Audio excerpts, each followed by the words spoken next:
အားလုံးပဲမင်္ဂလာပါ Okay bro ဒီနေ့တော့ကျွန်တော်တို့ဘာပြောပြမှာလဲဆိုတော့ road တွေအကြောင်းပြောပြမှာဖြစ်ပါတယ်ကဲ road တွေဆိုတာပါလဲပေါ့ road တွေဆိုတာကဥပမာဒါဆို black ဆုံးပေါ့ black ဆုံးသွားပြီးတော့ road တွေရှာကြည့်အောင် Okay အေးလို့မကောင်းလို့ဆိုတာ road တွေဆိုရင်ဒီမှာဒီ minimum မှာကြည့်လိုက်ဗျာညမှာကြည့်လိုက်မယ်ဆိုရင်ဒီလိုမျိုးအဝင်ပေါက်ကို road လို့ခေါ်တယ်ဟုတ်အဲ့ဆို arrow သွားမယ် road တွေကိုသွားပါမယ် road တွေကိုသွားပါမယ်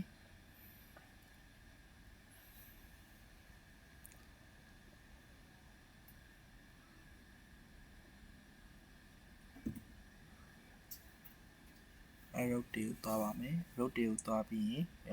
road တွေကဘာလုပ်တာလဲပေါ့ road တွေကဘာလုပ်တာလဲဆိုရင် road တွေကရှင်းနေပြောရရင်တနေရာနဲ့တနေရာဆက်ပေးထားတဲ့နေရာပေါ့ဥပမာကျွန်တော်ကဒီလင်ဟတ်ကနေပြီးတော့တက်ဖို့သွားပါဆိုပါစို့ကျွန်တော်ဒီတိုင်းသွားနေရင်travel planner နဲ့ခုံလိုက်လို့ရတယ်ဒါပေမဲ့road တွေကကြတော့traveler ခွင့်ပတ်စံပေးရတယ်ဗျာ road တွေမှာသွားရင်တော့ပတ်စံပေးရအောင်ပေါ့နော်အဲ့လိုပုံစံမျိုးတွေပဲမဟာပေးစီစဉ်နေခုတော့ Okay ကျွန်တော်တို့ရောက်ပြီရောက်ရင်ဒီမှာဆိုရင်ကျွန်တော်တို့ white more pool ပေါ့နော်ဒါ black ဆုံးတက်ဖို့ရဲ့ black ဆုံးပေါ့နော် black ဆုံးရဲ့ white more pool white more pool ကနေပြီးတော့ကျွန်တော်တို့ထဲဝင်လိုက်တယ်တို့ထဲဝင်လိုက်ပြီဆိုရင်ကျွန်တော်တို့ဘယ်ရောက်ရမလဲဆိုရင်တော့ဖြစ် Okay အဲ့ road ထဲရောက်သွားပါပြီ road ထဲမှာတော့လုံးစရာတော့အများကြီးမရှိပါဘူးဒီလိုချက်လေးရှိပါတယ်green chat blue chat ပုံလေးရှိပါတယ်လိုက်ပြီးတော့ဖွင့်လို့ရပါတယ်green chat blue chat ဆိုတာကြတော့သွား road တွေတိုင်းမှာရှိပါတယ်အဲ့လိုမျိုးပေါ့ချက်ပုံးလေးပေါ့မော်လေးကိုလိုက်တက်ချက်ပုံးလေးလိုက်ဖွင့်ပေါ့ဘယ်လိုမျိုးလဲဆိုတော့ကျွန်တော်တစ်ချက်လောက်တော့ကျွန်တော်ပြပေးပါမယ်Okay let's go guys let's go okay ကျွန်တော် short ပါကြတာပေါ့ okay အဲ့ဆိုရင်ကျွန်တော်တို့အဲ့ဒီ blue chat လေးကျွန်တော်တွားကြည့်မယ် blue chat တွားကြည့်မယ်ဆိုရင် blue chat ကိုblue chat ကိုရှင်းတော့မယ်ဆိုရင်အနည်းဆုံးလူက3ယောက်လိုအပ်ပါတယ်အနည်းဆုံးလူ3ယောက်လိုပါတယ်လူများလဲကောင်းပါတယ်နည်းလဲကောင်းပါတယ်လူ3ယောက်လိုပါတယ်blue chat ရှင်းမယ်ဆိုရင်တေးပြီဆရာoh my god တေးပြီလိုင်းလောက်ဝါးကြီးအောင်ကြီးအဲ့လိုပေါ့အဲ့လိုမျိုးဒါက blue chat တွေပါဒါက blue chat ပေါ့ကျွန်တော်အခုပြရဟာကြတော့ blue chat ကကြတော့အနည်းဆုံးလူ3ယောက်လောက်ရှင်းရပါတယ်ကိုတငယ်ချင်း3ယောက်လောက်ပေါ့ခေါ်ပြီးတော့ရှင်းပို့စင်ပြပါတယ်ကျွန်တော်ဒါတော့ blue chat လို့ခေါ်ပါတယ် blue chat ကကြတော့လူကကောင်းပါတယ်လူတော်ကောင်းပါတယ် blue chat ကလူတော်ကောင်းပါတယ် Okay ကျွန်တော် green chat လိုက်ပြပါမယ် green chat ဘယ်လိုမျိုးလဲပေါ့ Okay green chat ကဘယ်လိုမျိုးလဲဆိုရင် green chat ကကျွန်တော်တို့သွားနေပြီ green chat ကို Okay green chat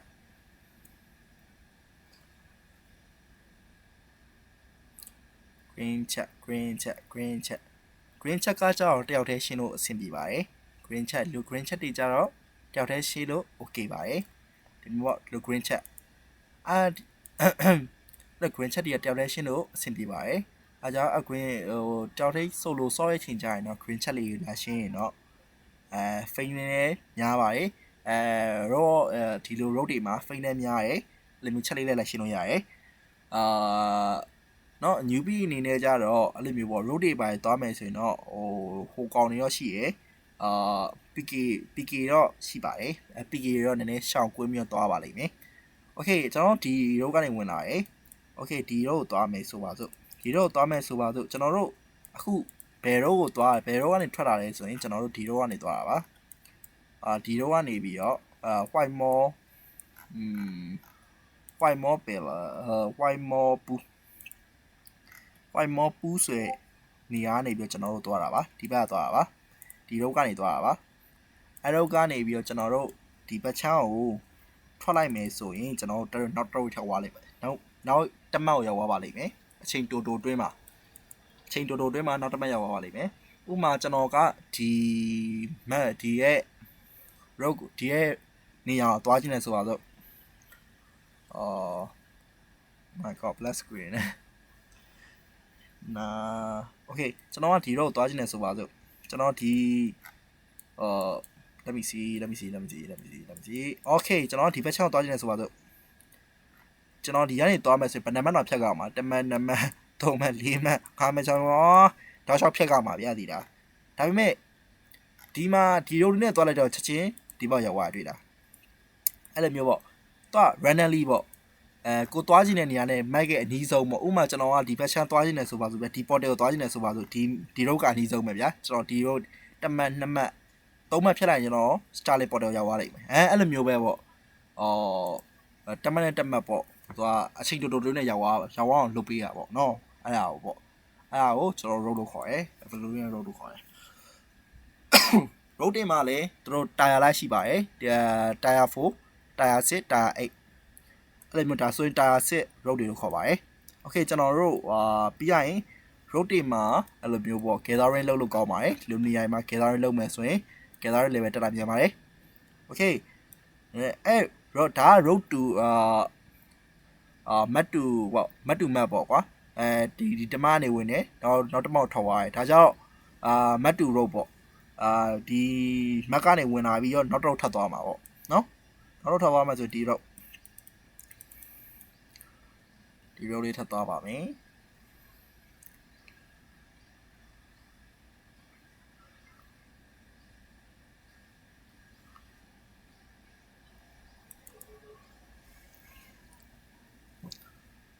ဒီလိုလေးထွက်သွားပါမယ်โอเคဒီလိုလေးရောက်သွားရင်โอเคကျွန်တော်တွေ့မယ်အမှကျွန်တော်တွေ့လက်စားနေကျွန်တော်တစ်ခါထပ်ရှင်းပြပါမယ်ဒီမှာကိုချက်တွေရှိပါတယ်လူမျိုးကိုချက်လေးရှိပါတယ်ကိုချက်လေးကြတော့ခုနကကျွန်တော်ပြောတယ် green chat ဆိုရင်တယောက်ထဲရှင်းလို့ရတယ် blue chat ဆိုရင်3လောက်ရှင်းလို့ရတယ်3လောက်ထဲရှင်းလို့ရတယ်အနည်းဆုံး3ယောက်ပေါ့3လောက်ရှင်းလို့ရတယ်ကိုချက်ဆိုရင်တော့9ယောက်လောက်ရှင်းမှအဆင်ပြေပါတယ်9ယောက်ရှင်းပို့ပြီးအဆင်ပြေပါတယ်ဆရာကြီးဆိုရင်တော့ဥမာစော့တက်ကြရလို့ဆိုတော့6ထဲရှင်းပါတယ်ဒါပေမဲ့9ယောက်ရှင်းပါအကောင်းဆုံးပါကျွန်တော်ပြပါမယ်green check ကလူကတော့သိမရပါဘူးအမှန်တမ်းပြောရင်လူကသိမရပါဘူးblue check ကလူအရင်ရပါတယ်လူရပါတယ်တရားကိုအနည်းဆုံး blue check တစ်ခါသွားမယ်ဆိုရင်တော့1 မိလောက်ပြန်ပါကြပါတယ်ဘလက်ကိုချက်တွေကြောင့်ပို့ပြီးတော့ကိုချက်တွေကပို့ပြီးတော့green check နဲ့ blue check တက်ပို့ပြီးတော့ရပါတယ်ကိုချက်တွေကပေါ့နော်ကိုချက်တွေကပို့ပြီးတော့လူတွေပို့ရတာပေါ့ဖိန်ရောလူရောပို့ရပါတယ်ဆိုရင်တငယ်ချင်းတွေ9ရက်လောက်စုမိသွားပြီဆိုရင်တော့ရပါတယ်ကျွန်တော်တို့တငယ်ချင်းမရှိဘူး solo player ဆိုရင်လည်းကိစ္စမရှိပါဘူးကျွန်တော် Discord link နေကျွန်တော်အောက် description မှာကျွန်တော် Discord link နေချပေးထားပါမယ်ဒီတော့ဒီမှာကျွန်တော်တို့မြန်မာ gay ရှိပါတယ်မြန်မာ gay ကနေပြီးတော့apply နေဝင်နိုင်လို့ရပါတယ်เนาะကျွန်တော် gay အကြောင်းကျွန်တော်ပြီးရင်ကျွန်တော်ပြန်ရှင်းပြပေးပါမယ်เนาะ okay အဲ့ဒါဆိုရင်ကျွန်တော်တို့ဒီ go ချက်တွေက ဖိန်လဲတော်တော်ရပါတယ်တကောင်တက်မယ်ဆိုရင်3000လောက်ရပါတယ်ဖိန်3000လောက်ရပါတယ်အဲ့ဒါပေါ့ယူလဲရပါတယ်အဲ့လိုမျိုးတော့ရှိပါတယ် okay အဲ့ဆိုရင်ကျွန်တော်တို့ road တွေအကြောင်းလဲတည်သွားလာပြီလို့ကျွန်တော်တော့ထင်ပါတယ်เนาะview လေးတော့ဒီလောက်ပါပဲเนาะroad တွေအကြောင်းလဲတည်သွားလာပြီထင်ပါတယ်ဒါပေမဲ့ road တွေမှာကသတိထားမှာတစ်ခုရှိပါတယ်road တွေမှာကျွန်တော်ပြောပြမယ် road တွေမှာလည်းroad တွေကတသက်မှတ်ထဲမရှိပါဘူးခဏပြောင်းနေတာပါအဲ့ဒါလေးကိုသိထားဖို့လိုတယ်ပြရင်ကျွန်တော်နောက်တစ်ခုမပြတာတစ်ခုရှိပါတယ်road တွေမှာ high road တွေလည်းရှိပါတယ်high road တွေရှိရယ်ပြရင် tier road တွေရှိပါသေးတယ် tier road တွေကြတော့လူအယောက်20ဝင်လို့ရတဲ့ road တွေရှိပါတယ်အယောက်20 road ဝင်လို့ရတဲ့ road တွေကtier road တွေဖြစ်ပါတယ် tier road တွေကပို့ပြီးတော့